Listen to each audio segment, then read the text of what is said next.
سعد حسین رضوی وہ نوجوان چہرہ جس نے باپ کی میراث تھامی، سڑکوں پر آیا، حکومت سے مقابلہ کیا اور نام لے کر کہا بات کرو یا پھر صفایا کرو۔ جی ہاں، سعد حسین رضوی ایک ایسا نام جو کبھی دھرنوں میں گونجا، کبھی جیل کی سلاخوں کے پیچھے قید ہوا اور کبھی مذاکرات کی میز پر بیٹھا۔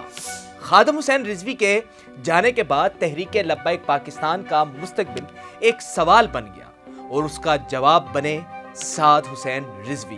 سخت لہجہ، مذہبی جوش اور باپ کی پہچان، مگر زمانہ بدل چکا تھا۔ باپ کے دور میں تحریک سڑکوں سے ایوانوں تک پہچان بنا چکی تھی، مگر سعد رضوی کے لیے سب سے بڑا چیلنج یہی تھا کہ اسی میراث کو برقرار کیسے رکھا جائے۔ خادم حسین رضوی نے تحریک لبیک کو نظریاتی بنیاد تو دی، تو سعد نے اس سے عملی احتجاجوں سے زندہ رکھا۔ مارچ 2021 اگر آپ کو یاد ہو، پہلا بڑا امتحان، فرانسیسی سفیر کے اخراج کا مطالبہ اور ملک بھر میں احتجاج۔ سعد رضوی کو گرفتار کیا گیا، لاہور بند، پھر پورا پنجاب بند، پھر پورا ملک روک گیا، سڑکیں بند، عوام پریشان، مگر لبیک کے کارکنان پرعزم۔ حکومت نے پہلے طاقت کا استعمال کیا، پھر مذاکرات کی پیشکش کی، معاہدہ ہوا، سعد رضوی رہا اور پارٹی کی کالعدم حیثیت بھی ختم ہو گئی۔ یہ وہ لمحہ تھا جب تحریک لبیک پاکستان صرف مذہبی جماعت نہیں، ایک سیاسی طاقت بھی بن چکی تھی۔ لیکن ہر احتجاج کا ایک دوسرا چہرہ بھی تھا۔ جہاں لبیک کے کارکنوں نے نعرے لگائے، وہیں عام شہریوں نے سوال کیا کہ کیا احتجاج کا یہی طریقہ ہونا چاہیے؟ کیا مذہب کے نام پر سڑکیں بند کرنا درست ہے؟ حکومت نے کئی بار وعدے کیے، مگر زیادہ تر وعدے فائلوں تک محدود رہ گئے۔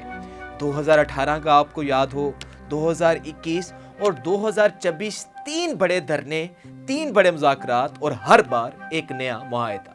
اکتوبر 2021 میں تو حکومت نے ٹی ایل پی سے خفیہ معاہدہ تک کیا، جس کے بعد سعد رضوی رہا ہوئے، مگر قوم کے ذہن میں سوال باقی رہا کہ کیا یہ معاہدے مسئلے کا حل ہیں یا وقتی بندوبست۔ 2024 میں سعد رضوی دوبارہ سامنے آئے۔ اس بار فیض آباد کے قریب ایک بڑے احتجاج میں مطالبہ کیا کہ فلسطین کے لیے واضح پالیسی دی جائے، اسرائیلی مصنوعات پر پابندی عائد کی جائے پاکستان میں۔ ایک بار پھر راستے بند، ایک بار پھر حکومت پر دباؤ اور ایک بار پھر مذاکرات۔ اس بار حکومت نے کچھ وعدے تو پورے کیے اور امداد کا اعلان بھی کیا، مگر احتجاج ختم ہونے کے بعد پھر سے خاموشی چھا گئی۔ یہی لبیک کا المیہ ہے، شور بہت ہوتا ہے مگر پالیسی میں تبدیلی کم۔ سعد رضوی کی قیادت میں تحریک لبیک کا انداز بدل چکا ہے۔ اب وہ صرف مذہبی نعروں کی جماعت نہیں، بلکہ سیاسی میدان کی کھلاڑی بھی ہے۔ 2018 کے انتخابات میں تحریک لبیک پاکستان نے حیران کن ووٹ حاصل کیے، پنجاب اور کراچی کے شہری علاقوں میں بھی، اور یہ اشارہ تھا کہ لبیک کو عوامی سطح پر پذیرائی مل رہی ہے۔ مگر سوال یہی رہا کہ کیا لبیک کبھی حکومت کا حصہ بنے گی یا ہمیشہ احتجاج کی سیاست کرے گی؟ سعد رضوی کے ناقدین کہتے ہیں کہ وہ نوجوان ہیں، جذباتی ہیں اور حکومت کو دباؤ میں رکھنے کے لیے احتجاجی زبان استعمال کرتے ہیں۔ ان کے حامی کہتے ہیں یہی وہ آواز ہے جو دین کے معاملے میں جھکنا نہیں جانتی۔ اب جو سچ ہے وہ درمیان میں پھنسا ہوا ہے۔ سعد رضوی نے باپ کی کرسی پر بیٹھ کر صرف نعرہ نہیں لگایا، بلکہ حکومت کو بار بار میز پر بٹھایا، بلایا، مگر ملک میں مذہب اور ریاست کے درمیان لکیر ابھی تک دھندلی ہے۔ کئی بار ان کے احتجاجوں میں جانی نقصان ہوا، املاک کو نقصان پہنچا اور عام شہریوں کو بھی تکلیف ملی۔ سعد رضوی نے ہمیشہ کہا کہ ان کا احتجاج پرامن ہے، لیکن زمینی حقیقت ہمیشہ یکساں نہیں رہی۔ لبیک کے جلسوں میں لاکھوں لوگ نکلے، مگر سیاسی نتائج ہمیشہ محدود رہے۔ پارٹی اب بھی اسمبلی سے باہر ہے، مگر سڑکوں پر زندہ ہے۔ یہی اس جماعت کی طاقت بھی ہے اور کمزوری بھی۔ حکومت اور لبیک کے درمیان تعلق ہمیشہ محاذ اور مذاکرات کے پیج پر رہا۔ پہلے تصادم، پھر قید، پھر رہائی اور آخر میں پھر میز پر بٹھا دیا جاتا ہے۔ دونوں جانب سیاسی فائدہ بھی تھا، حکومت دباؤ سے نکلتی ہے اور لبیک عوام میں مظلومیت کا بیانیہ بناتی ہے۔ لیکن پاکستان کی سیاست میں ایک چیز واضح ہے، احتجاج کے ذریعے وقتی جیت تو ممکن ہے، مستقل حل نہیں نکلتا۔ آج سعد رضوی کی عمر 40 سے بھی کم ہے، مگر وہ ایک تجربہ کار احتجاجی لیڈر بن چکے ہیں۔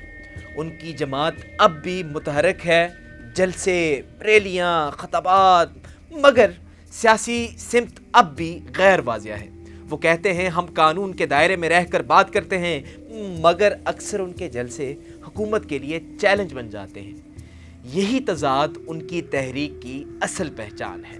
یہ ساری باتیں جو میں نے آپ سے کی، یہ کسی کی طرفداری نہیں تھی، بلکہ ایک حقیقت کی عکاسی ہے۔ سعد رضوی کی جدوجہد، ان کے احتجاج، ان کے مذاکرات، سب پاکستان کے سیاسی اور مذہبی منظرنامے کا حصہ ہیں، یہ آپ کو بھی معلوم ہے۔ انہوں نے باپ کی وراثت سنبھالی، مگر راستہ اب ان کا اپنا ہے۔ ایک طرف عقیدت مند عوام، دوسری طرف سخت ناقدین۔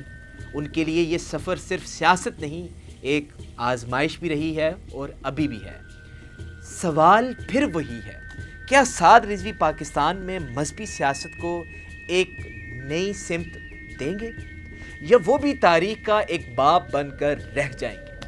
وقت فیصلہ کرے گا، مگر آج کے دن تک ایک بات واضح ہے، تحریک لبیک اب صرف ایک نعرہ نہیں بلکہ ایک بیانیہ ہے، اور وہی بیانیہ اس کے مرکز میں کھڑا ہے جسے سعد حسین رضوی کا نام دیا گیا ہے۔